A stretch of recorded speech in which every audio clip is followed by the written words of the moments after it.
session, and I know people are just entering the room, so we're just going to take a second and allow people to enter.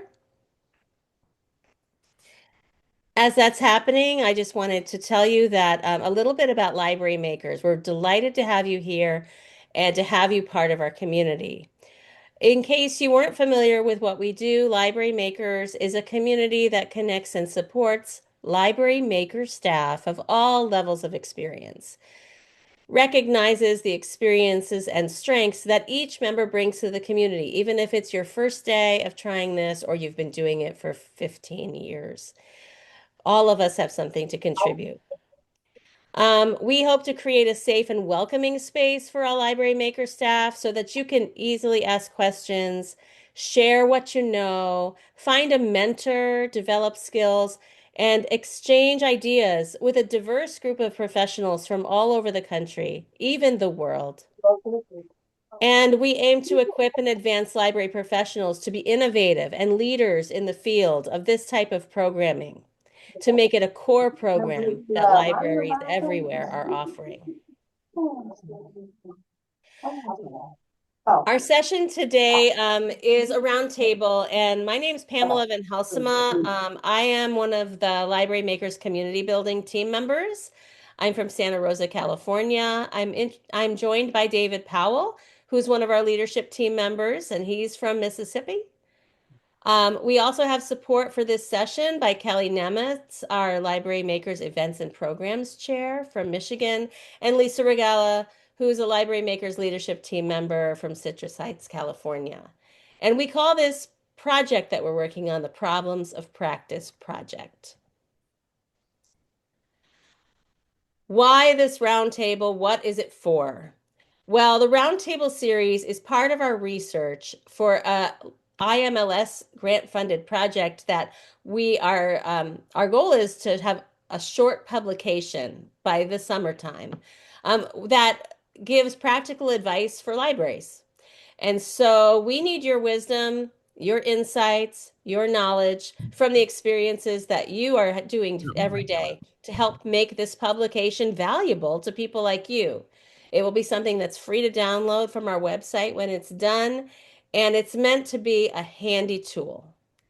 So the roundtable discussions, we've launched them because we want to gather information from you. We're going to encourage brainstorming, problem solving, knowledge sharing, and exploring the different perspectives that you bring, because not everybody is going to face these problems of practice the same way. Your libraries are different, your communities are different, your needs and your resources are different. But when you speak up and share today in the roundtable, you're making a valuable contribution to this work. You become a solution partner to the problems of practice, and we invite you to do that today. Thank you for participating and sharing your knowledge today. And to just give a little acknowledgement, many of our committee members, all volunteers from around libraries around the country, have been calling upon librarians and library staff around the country and asking them questions and interviewing them and talking to them about how they face these various problems of practice. And I just wanted to acknowledge that I know some of you are in this room that we've already talked to, and I encourage you to share some of those insights that we've already discussed because others might not have heard them yet. And join that group of people who are willing to share good ideas. So just to lay the groundwork, what's the agenda today? And what are the guidelines for being a participant? First of all, this is the introduction part. That's what I'm doing right now. And after we do a little bit more introduction, my colleague David is going to talk a bit too. We're going to have a large group discussion. But then we're going to break into your choice of breakout rooms because sometimes it's a little easier to have a lively discussion with a smaller group. So we're going to have two breakout sessions on a choice of three topics. And after each, each one will be about 8 to 10 minutes, we're going to come back to the whole group and share what we heard in those sessions. And then finally, we'll have a large group wrap up at the very end, hoping that fills the hour but doesn't go to overtime because I respect your time as well. As a participant, we hope that you can be an active listener and also speak up and share your knowledge. Be respectful and give everyone an opportunity to participate, so don't dominate the conversation, but just share information, and make space for others. Have your camera on if possible because it's much more fun to listen to someone speak if we can see your face. We understand some of you might not have a camera on your device and so or you're working the desk and so that's not possible. But if you're able to, we really really appreciate it. We want to know you. Be open to new ideas and encouraging when people share ideas. That might not work for you, but it might have worked for them. If we're speaking in the large group session, I think it'll be easier if you raise your hand if you want to share an idea, just so we don't talk over each other and we can have some kind of order to those discussions. And just so you know, this session is being recorded. We record all of our events because we want to be able to, people who are not able to attend during this hour to be able to access the information. And now I want to hand it over to David. Hi, everyone. It's good to see you this morning. So these roundtables are about our problems of practice. These are challenges that we've identified at Library Makers that over since our inception that a lot of us encounter that we have to kind of rise to and meet. And so basically, our focus today is on problem number one, which is outreach and engagement. So we're going to be talking about the challenges and solutions, hopefully that you've found or others have found uh, about the what it is to do outreach and how are you managing getting good engagement from others. So the outreach engagement problem practice is what we've defined it as is we need to build, we're building authentic engagement and outreach that deepens understanding of local needs, fosters and grows inclusive participation, and intentionally elevates the creativity and skills already present within the community. So we've defined some why it's challenging in library makers, and we're going to kind of want to know first of all, just in general, after I go through these, what you guys think, if you agree with them, or if you would say them differently, or did we just miss the mark? So our first one was library maker outreach must offer experiences with authentic engagement and effective practices that understand a community's local needs and interests. Um, do our traditional outreach approaches fully capture or reflect the diverse perspectives within a community? And maker outreach efforts, they must be inclusive, culturally responsive, and intentionally designed to recognize and elevate the creativity, ingenuity, and skills already present within the community. And finally, maker programs must be accessible, relevant, and empowering for all participants. Um, so we're really interested in if these challenges that we identify on this slide, do they ring true with you?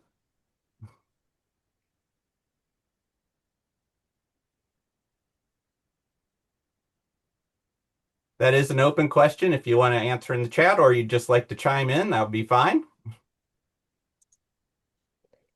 Is there one aspect of those things in the bullet points that maybe are the biggest challenge that you're facing right now?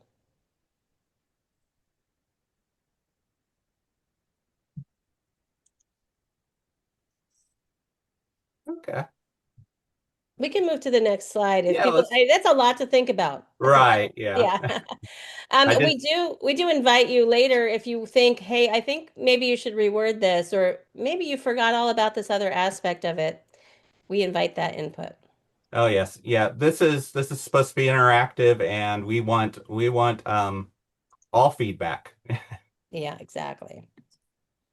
Oops, sorry. I went back. There we go. Okay. All right. So we would like to have a group discussion right now with everyone. And we'd like to hear about what some of your program outreach goals are and how do you develop and establish those goals?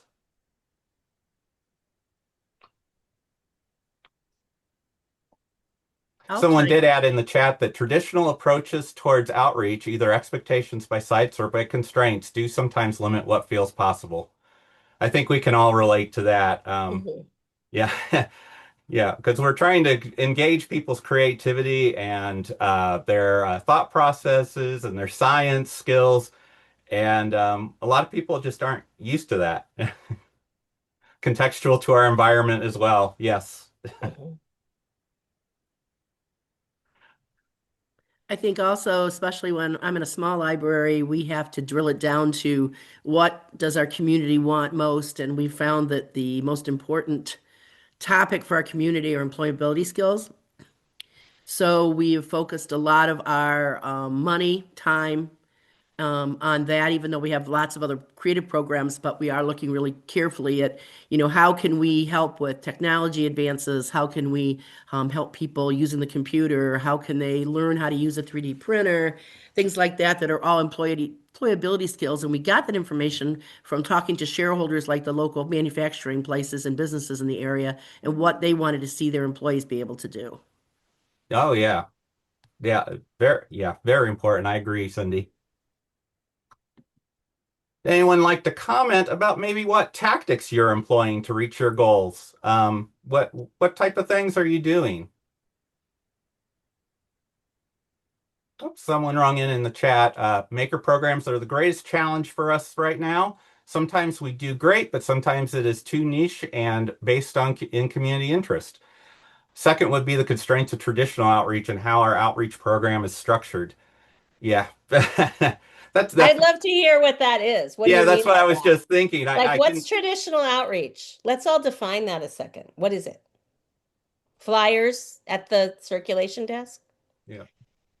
For me, traditional outreach is going to the high school, bringing a bunch of flyers, maybe some smaller activities for the kids to do.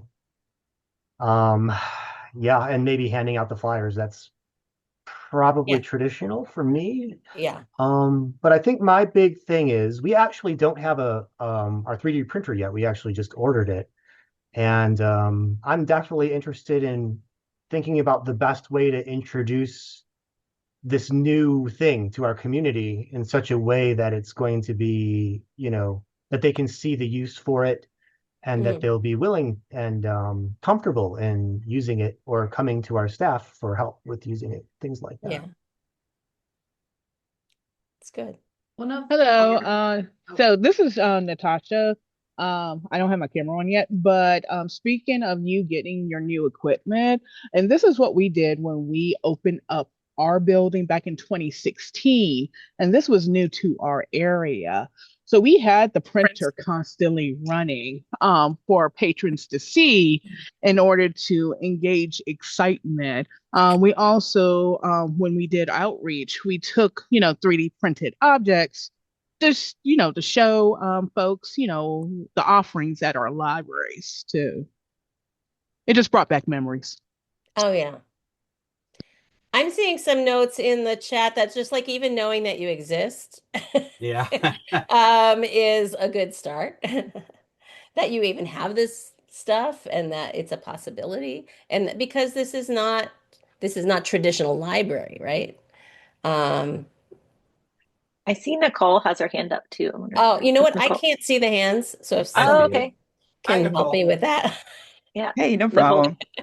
problem. So I'm at a university, and so last semester is my first semester, and I definitely did a lot of traditional outreach, going to all the new student orientation, tabling events, and the resource fairs and whatnot, putting up Mhm. flyers in Mhm. certain spaces. But what we have seen that's worked the best actually is social media, for sure, specifically Instagram, Mhm. because it just skyrocketed, to be Wow. honest with you.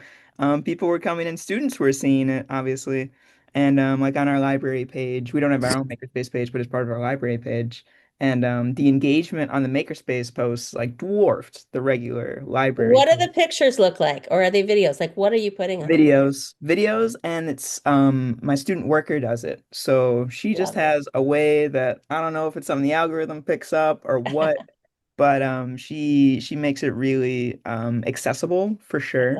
awesome. She'll kind of sometimes she teaches you how to use something in a short, less than a minute thing. Sometimes Wait, it's what's just your examples. Instagram handle? We all want to follow. Oh my God. Put it in the I chat, want to Nicole. Put say, it Put in it in the the chat chat. later. Put it in yeah, the chat. yeah. I Yeah. want to say NCAT library, but I'll double check that. Okay. But the other thing that I didn't anticipate is that it attracted the students, but it also would make it spiderwebbed out to like students' parents or like other people in the community. So they would text the students and be like, "Hey, go make me these earrings on the Glowforge that I saw in this Instagram video." And then they would Oh, come and, for like gifts or whatever it may be. And then that obviously opened it up to learning about what else is in the makerspace. So that's really worked well for us. nice. Awesome. Thank you so much. I think we have We a have, couple more raised hands. yeah. Yeah. Do you want to go to, go ahead, David. I was going to ask Stephanie Johnson to go ahead. Yeah, so I had put in that the traditional way that our outreach program, it kind of puts a lot of constraints on us. We have a whole department that's in charge of it. So they select and they say, you can do this, you can do this. Oh no, you can't partner with this person, you can partner with this person. We have a lot of like hoops and red tape to jump through. Ugh. So I think it kind of restricts when we're trying to make those inroads with some of our I think Yolanda, who works at our Marshville location, she's the branch librarian there. She's been Mhm. able to make great inroads with one of our schools that actually has an esports group. But it's then like we want to be able to do stuff independently, but having to run it past like six different people before we can actually like reach out to people in the community. It's a little bit frustrating at times. It's almost like you have to do internal outreach so they understand what you're trying to accomplish. Yeah, and then if they think it's going to be too much work, they don't want to do it.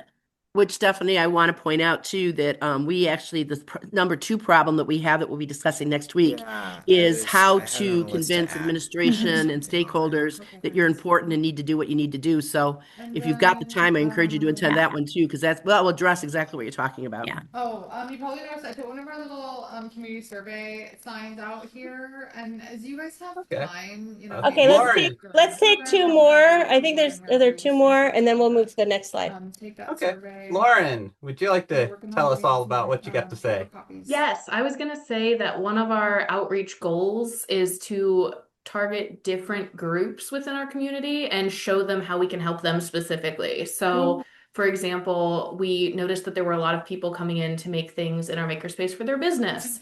So we had our marketing team create some fake Oh business yeah. logos so we could Well, make I products texted and about show the them background exactly of what they could do the. for their business.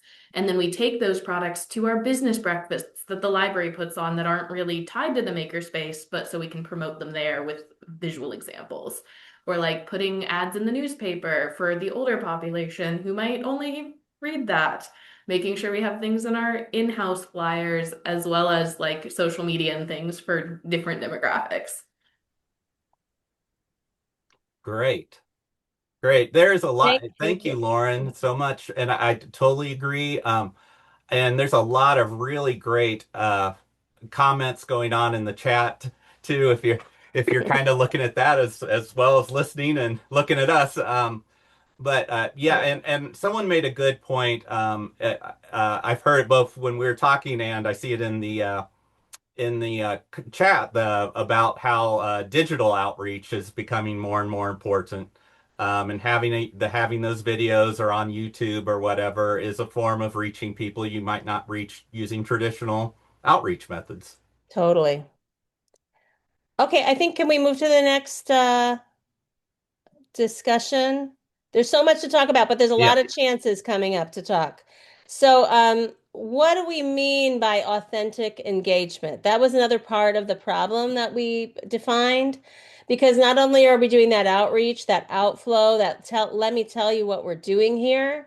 Um, when people do engage, what does that look like? What does it mean in the Maker program? And I'm wondering if any of you can share an example of when you noticed it happening. A time when you're like, whoa, this is working, or this person's engaged, or we really did it right with this group. And if you have any idea what made that true, was there something that happened that you did, or they did, or the environment that made that magic happen? I'll go ahead and start with this one. Hi, I'm Kelly Nimitz, part of the Events and Programs Committee. I don't do as much outreach with our digital lab as much, but there are some just programming that I've done where like for example, I do like a monthly paint program where we show people like how to do basic painting and stuff. And I've had one person come in just like not feeling comfortable with it at all. And I would just chat with them about it, and I would just be honest with them, and they started getting like better and more comfortable doing the craft. And I think that's part of what makes engagement authentic is like, because any of us can like, walk around and be leader, librarian, whatever. But I think, you know, being honest with somebody, being, showing like, hey, you're a human being too, and just kind of like in a weird way, kind of like just making friends, and just, showing that you're really interested in what they're saying and what they want to learn and how to engage with them as well. I love that. And That yeah. if our customers and clients or our community can pick up when you are really engaging with them and showing the passion and the care with giving back and showing them, that you are there for them. So they can pick up the vibe. So it's that's why it's very important to also have that good customer service because that authentic engagement is part of customer service too. It sounds like based in empathy for sure. Exactly.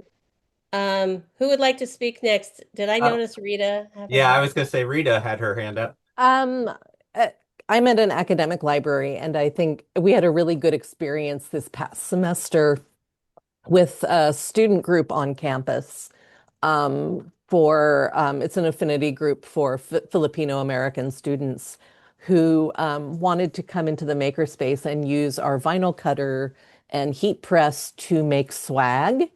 And I think in terms of like what made it authentic is that this person was the like kind of leader of the group, kind of was familiar with the makerspace. We have a course that's based in it, and so she knew a little bit, but then kind of made an appointment with me to talk about, okay, what are the parameters? Like, how many things can we make? What we have sort of single color vinyl. So like how I talked to her about what kind of designs would probably work better than others.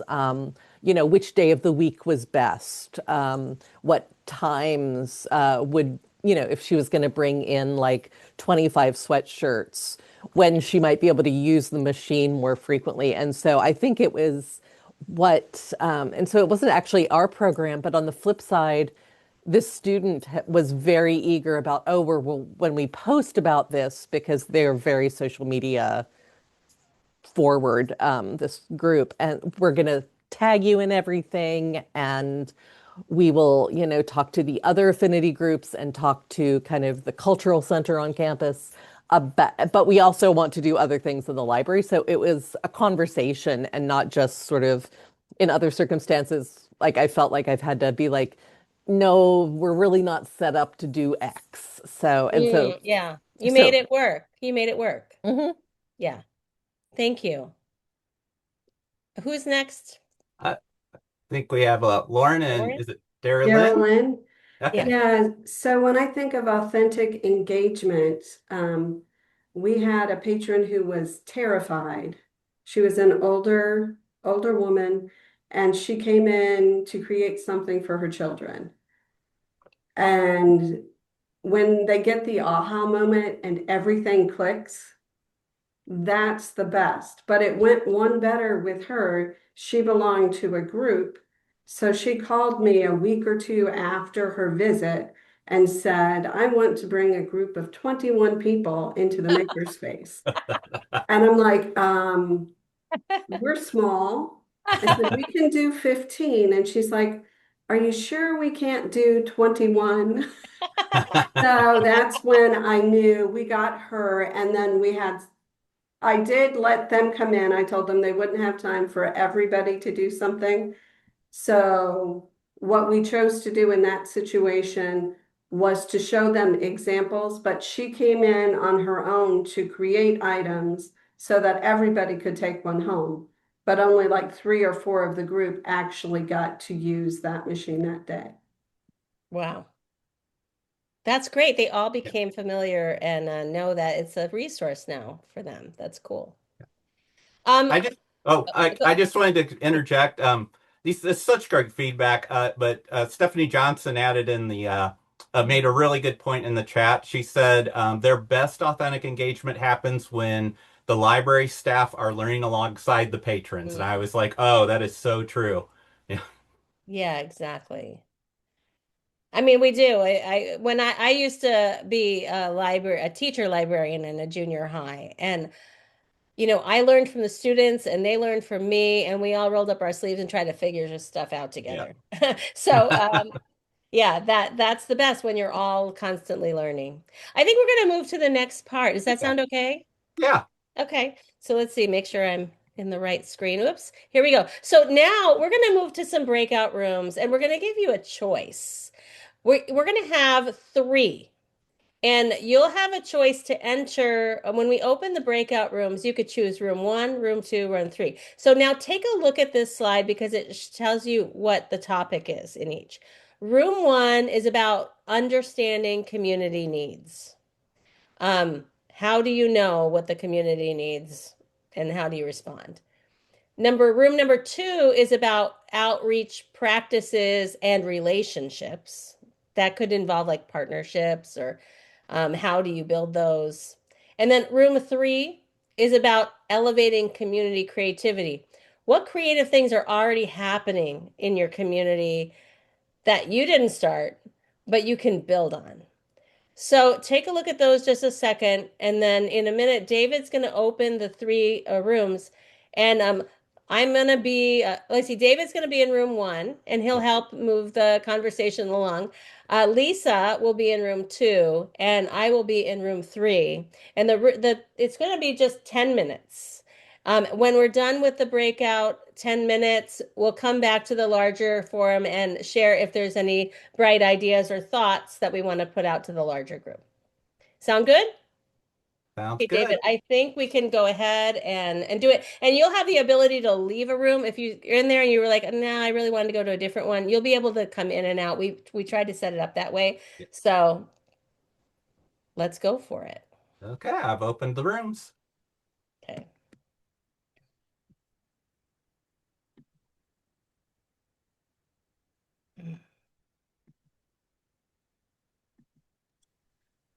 I don't see a way to join yet.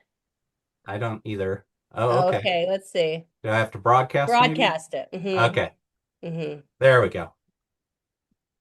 No, it says message all rooms. Is it working? Oh, we love learning together. We're I all know. learning Do together. I have to assign Wait, people now? okay, I'm gonna close them and reopen them. I Okay. got a little pop-up window that I Oh, clicked did you? on. Yeah, it says Did you get them? we weren't automatically sent to a room, but there's a little button at the bottom that says join a breakout room. Oh, good. Guess Okay, what? We can't see that. Oh, really? Okay. So yeah. that's the fun thing. Now I see where to join my room, so I'll see you there. Okay.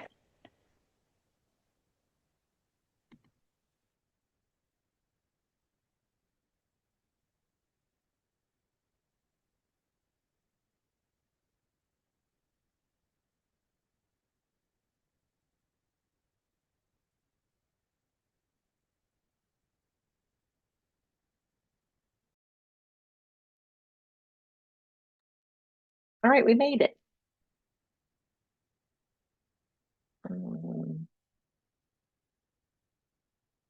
Okay. Hi, everyone. Lisa, thanks for being here in room two. I am going to just put those questions that were on that main slide in the chat so we can all see them again. So hold on a second.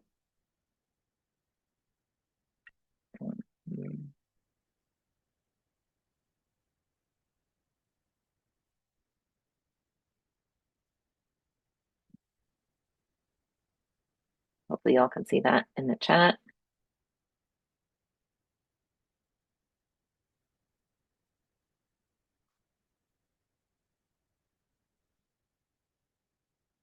Can you give me like a thumbs up if you see in the chat that I put room two questions? Okay, perfect. Any of those resonate with you? You chose this room for a reason, even if it's not one of those questions, just something you want to add or contribute to the topic about um, the outreach practices and relationships. Sorry. Go ahead, Margaret. I actually didn't choose this room. Oh, that's I okay. was somehow thrown in here. But We're glad you're here. Oh, sure. Yeah, so I guess I can talk a little bit about limited staffing and resources to be leveraged creatively. So for instance, I work at an academic makerspace, and our student workers are all folks that we train up in our spaces through um, like a learning program that we've like established in their first semester of working with us. So basically, we have a model of like first semester students are mostly just learning how to staff the spaces or learning the equipment in our spaces. And then um, from there, they grow into like sort of um, more role models within the space. Um, this semester, we've had a lot of trouble with staffing because we have a lot of new folks. We lost a lot of old folks. And the new folks, the semester obviously just started, so we don't have a whole lot of folks to train. So what I've been trying to do is schedule makerspace workshops with students who I know are going to be like there. I mean, for students who are going to be there like physically and also like mentally, like yesterday we just ran a workshop, like a intro sewing workshop that was actually very well attended. And it really, really helped that I had a senior worker on duty who was also like a sewist in their own time. So I was leveraging what they personally knew to help me with this event that otherwise I would have been a little bit overstretched for. So I guess that kind of ties into the question or Yeah. possible solution for that, at least in my context. And this is a course that students sign up for at the beginning of the semester? It's not a course, it's a job. So Oh, okay, gotcha. so we like post through like our university like employment opportunities and whatnot. But we do have like a Canvas course, so it's like half job, half kind of academic commitment in some ways. Yeah. Nice. Thank you. Yeah. All right. And Kelly, I saw you put in the chat. Feel free to go ahead and Yeah, so I wanted to talk a little bit about the co-design and the trust relationship development. My department, we are a department of 4, and we serve the entirety of our county, so several 100,000 people. And so we're out hopping a lot. One thing that we do when we first work with a new site is we offer a limited menu of options, things that we know. Can I interrupt you 1 second? Where are you located in the country too? That might help. Yeah, we are Nashville, Tennessee. Okay. And so we are the makerspace department. We are focused on teens. So in outreach, we do ages 10 to 18. And so when we work with a new site, we provide a menu of options, things that we know will work in just about any environment. So we don't jump directly into custom program design right away. And part of that is there's different expectations of sites. You all, I'm sure, have been where you are expected to be a babysitter, where they want you to teach them how to code in 30 minutes and release a new software program. Or you have where they're actually wanting you to meet all of the curriculum benchmarks for their homeschool for that semester. So to help kind of like rein those in, the menu kind of allows us to slow the introductions down a little bit and get to know each other. We will visit the sites and actually invite them to come visit our makerspace to see what that informal environment looks like. And then whenever we are bringing new staff or new partners into the mix, I'll usually accompany for the at least like the first visitor to help introduce and help make sure that everything goes smoothly, because for a lot of the communities we work with, building that relationship, having that trust with a government institution, and our partners are also our credibility. So as much as possible, we try to streamline that process. So that's a little bit of how we do it. And once there's a little bit more of an understanding about how everyone works and what the sites realistically are like, we can use that to kind of co-design something that will actually meet a product, but be able to do it in a sustainable and realistic way. Great insight.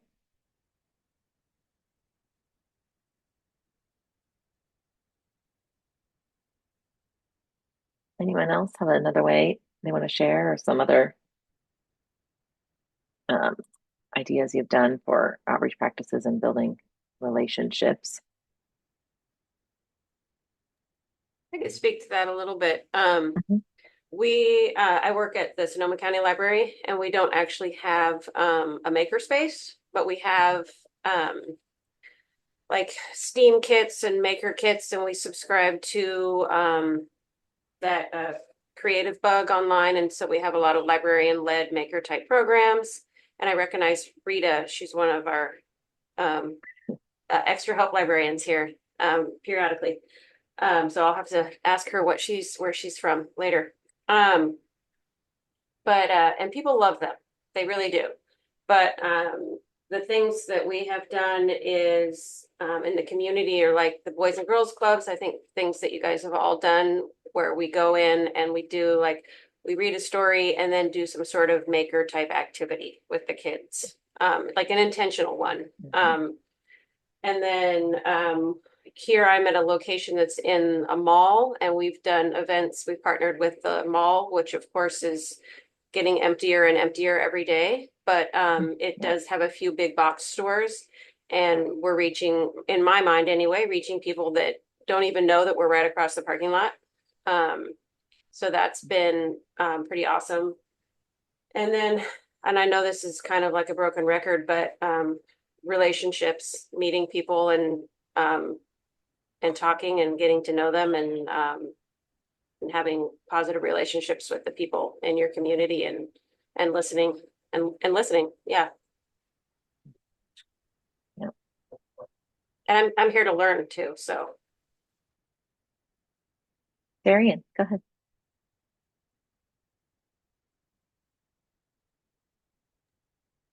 Sorry about that. My Zoom skills are a little rusty. That's all right. But yeah, my name is Darian Quick. I'm on the campus of North Carolina A&T State University in Greensboro, North Carolina. We received a grant to put together the makerspace just before the pandemic, and I was kind of tapped for that task. So we put out different flyers and other things like that, questionnaires for the skit to the students here. To see what type of equipment they would want on campus, and then we ordered with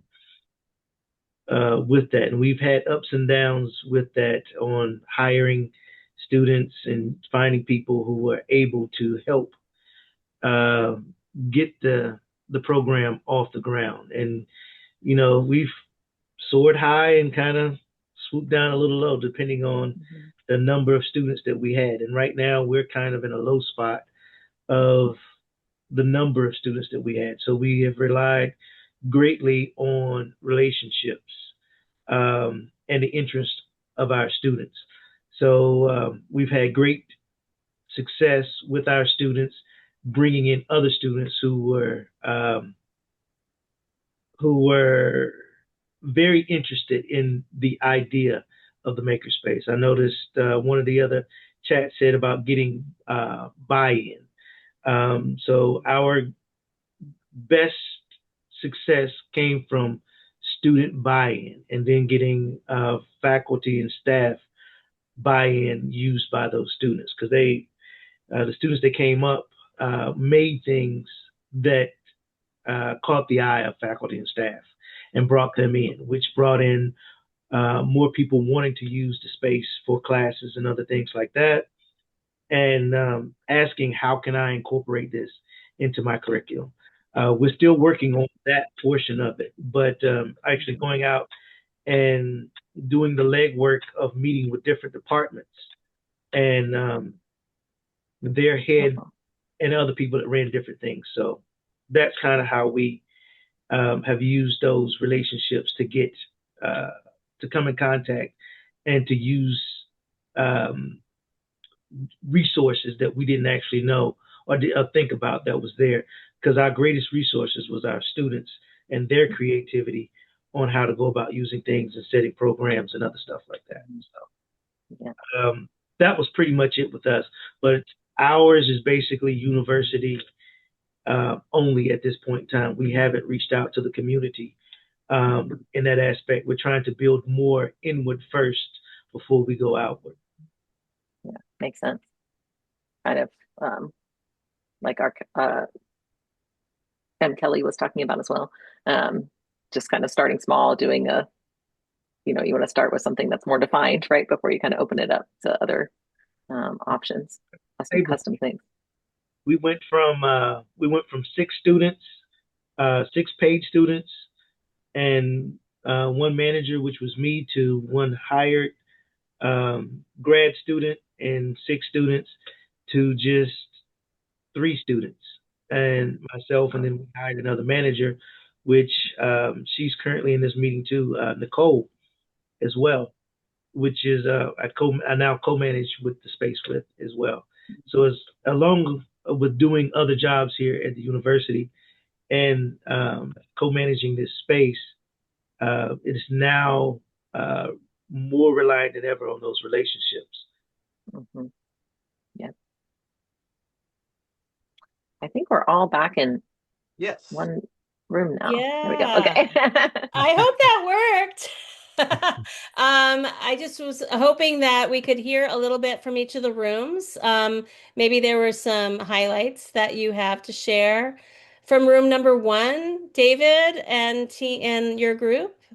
Yes. Would anyone who is in room number 1 kind of like to share just a summary of the things we talked about? I guess I can. Okay. That'd be awesome. So we were mainly talking about I'll go backwards because it's on my mind.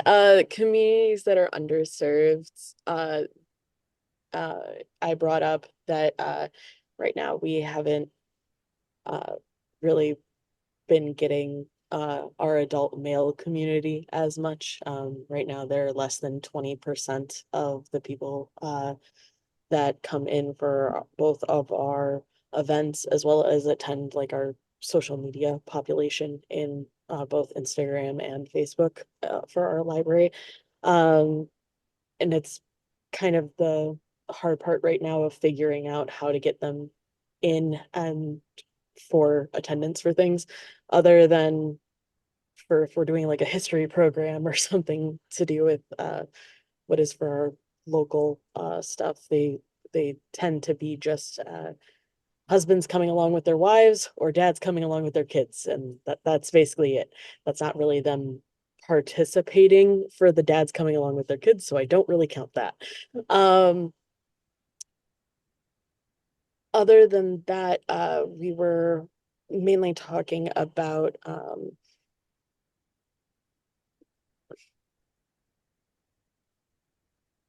I know what I talked about.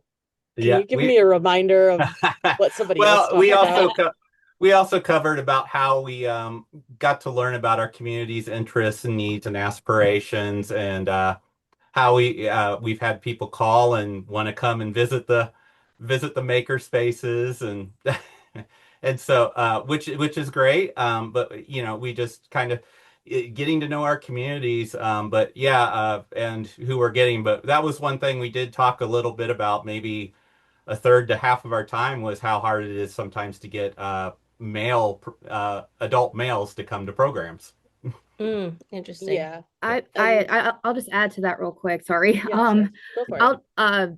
like one of the things I mentioned as far as like, how we interact with patrons, I kind of brought up a point of like, like especially like kind of getting out on the floor because sometimes you'll see like patrons like I mentioned, I brought up a story about seeing somebody like knitting a scarf or a sweater and how I talked to them about like our knitting programs that we have going on or some of the items we have in our library of things. So just kind of talking with them and just trying to be interactive and stuff like whether you're like out shelving books or if you're stuck at the circulation desk or the youth desk and just interacting with them just naturally and being authentic like we talked about earlier. Mm-hmm. Yeah. How about group number two, room number two, Lisa and your crew? Yeah, I'm happy if I didn't forewarn them about presenting. So if anyone wants to chime in, or I was taking some notes, I'm happy to do it too. But if anyone wants to chime in on some things, feel free. Yes, if you don't. Yeah, go for it, Jerry. I just spoke about the relationships that we were able to build and gave a little background on how we came about. We did a grant. We started just a little bit before the pandemic, and then our staffing is really for our students and other things like that that really helped us to grow our things. And it was their buy-in that brought more of the faculty and staff in to get them to buy into what we're able to do and getting them interested into the area of what we have. And like I said, one of my co-managers is in here as well, Nicole, that spoke earlier and about the Instagram. So that was one of the things that the students went about, and she took our Instagram and online and worked with the communications committee here in the library and kind of got that going. And that was kind of our second try with that, because we did have a problem with that when it first started. But luckily, through our student interest and our willingness to use their ideas to go about that gave us more exposure. And as Nicole said, it skyrocketed. And I was hearing about it from other people they were like, did you see your post, your library's post on Instagram? I was like, well, I'm never on Instagram. I don't know anything about that. So it was brought to attention to me away from work about the things of making those earrings, which a lot of things that Nicole has been so instrumental in putting out, things that have gathered the students all the way to making a cipher and little things that got them engaged as they came into the library, and giving out prizes for that. And she currently put up one just yesterday, like Nicole, if you'd like to speak on that, on some of the things with that. But it's that and those small things that she's put out that's made a huge impact on that body. We love to say that makers and makerspaces, it's all about people. It's not about the tools, isn't it? You're acknowledging Nicole and her interests and her creativity, and it really is about people. And if we can focus on the people, I think you're golden. I know I have to move this conversation along a little bit. Is that okay, Lisa? Yeah, I try to say one thing. I wrote down one quote though that I thought was great from our group. Where they said, "Our partners are our credibility." I think that kind of gets to the heart of that too. So I just wanted to add that as well. That's awesome. That is really awesome. Real quick in room 3, where we talked about the creativity that's present in your community and leveraging that. You want to talk about what's happening in your library and your Madison, and you're leveraging some local industry? Yeah, so I kind of I'm new at the library thing.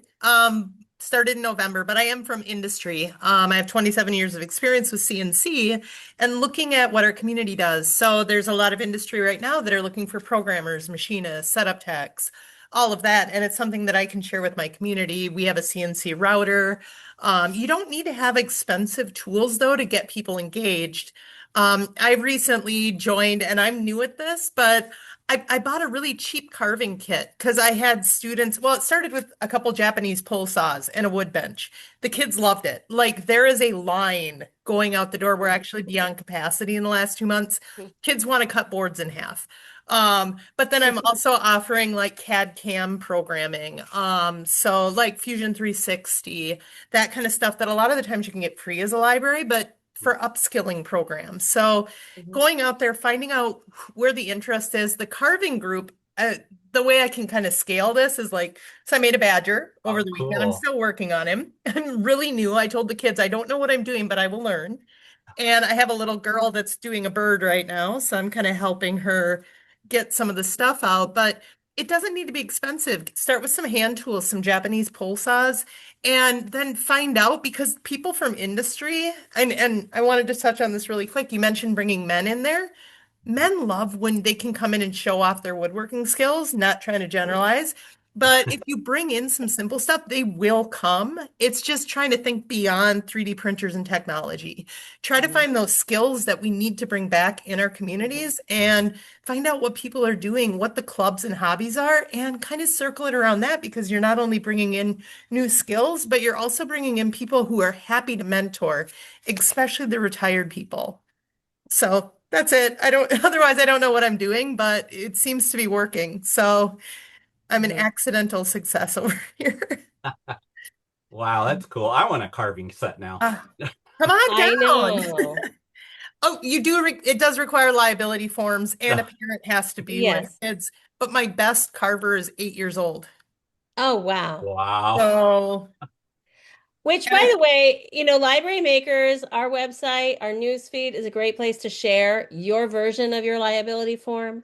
I mean, let's face it, there are operational challenges that you're like, how do I even start this thing? And we love it when you can share some of those practical things. We would love to see your job description, for instance.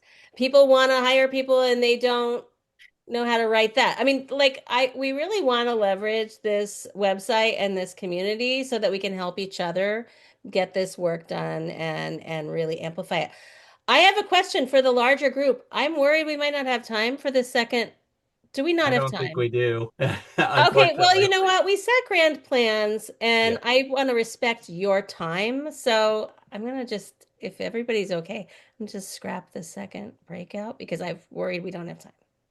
But so there's so many questions we always have, right? So anyway, I'm gonna try to share my screen again. And let's see if I can get to the slide deck somehow. All right. Come See the back screen. here, slide deck. I know, I'm trying to get the slide deck. Oh, there it is. Yep. And by the way, I'll show you what questions we were going to ask. We were going to talk about measuring meaningful engagement. How do we define success in maker outreach beyond just attendance numbers? How do you gather feedback from your participants who don't regularly attend, the ones that aren't there? Do you get feedback from people who didn't come and why they didn't come? And then how do we learn from the community input and then visibly act on it so they can see that they made a difference? That's tough, but And then what stories tell us that we're reaching new makers? And maybe some of those Instagram stories are where it's at. Room two is going to be about community-led marketing. How do we get the community to be our marketing force? Word of mouth, peer sharing, community advocacy, and what are maybe there's tech tools. I heard this in some of the interviews I did recently with librarians that they're using some technologies like Orange Boy to figure out who and the census data and like who are we not reaching, and then trying to strategize to figure out how to go about getting engaged with different groups that aren't there. And then lastly, outreach beyond promotion. How do we move just beyond promoting maker programs to actually building relationships around making? Building a community of makers.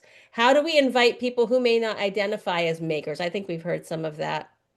And then where do we meet more potential makers? I think we've touched on that, but these are things to think about. You might even bring this back to these kind of questions back to your staff as you just to think about in an expansive way about your goals and how you're working day to day. So final thoughts, just a couple of minutes. It's 9:56. A minute or two in the chat or just speak out loud. Do you have a kernel of advice? If you had to give advice about outreach to another librarian, what's your best advice? what this thing is the best advice I ever got, or I would, hold on one second. I would say don't be afraid. They want to learn. They might know nothing about a lot of people who come into our makerspace are terrified. They come in, they'll step out the door, they'll come back in and welcome them, bring them in with you, and show them there's nothing to be afraid of. Amazing. And then show them how it works. That's probably a welcoming environment is probably one of the key things you need to get the people who aren't experienced to step in that door. And then once you get them there and they see it's not as hard as they thought it was going to be, they're going to come back and they're going to tell their friends. Awesome. That's what happened with us. And I see a few ideas coming in the chat, and I welcome any more of these ideas. We have an opportunity for you to continue sharing with us in this project. We want to partner with you on solutions. And so we have some ways that you can continue to do that. Number one is you can submit examples of things that you've made, of ways that you do outreach, stories that you can tell on our a form on our website. And actually, Lisa just put the link in the chat for that to provide some information to us. Because again, as I said at the beginning, this is a research project. We're really trying to kind of formalize some learnings from all of this wonderful information you're providing. Come to our other roundtable discussions. We are having them once a week. This is the first of 5. The next one is going to be about making the case for your very existence, guys. How do you make the case that you are providing value to the community by offering this program? And then after that, it's going to be about how are we welcoming and accessible?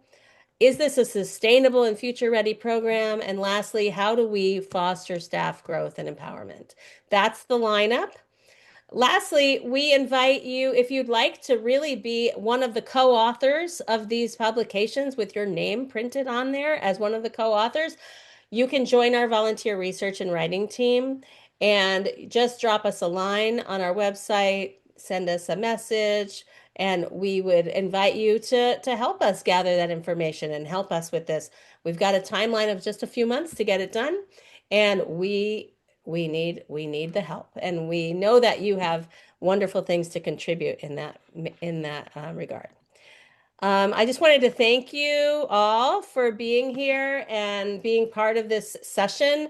And I also wanted to pitch that we are always looking for committee members to join. We have an events committee, we have a community building committee, we have a sustainability committee, and a leadership team. And it's all volunteers. But it is a way to build your resume. It's a way to really get to know these other people, like the people on this call, very well.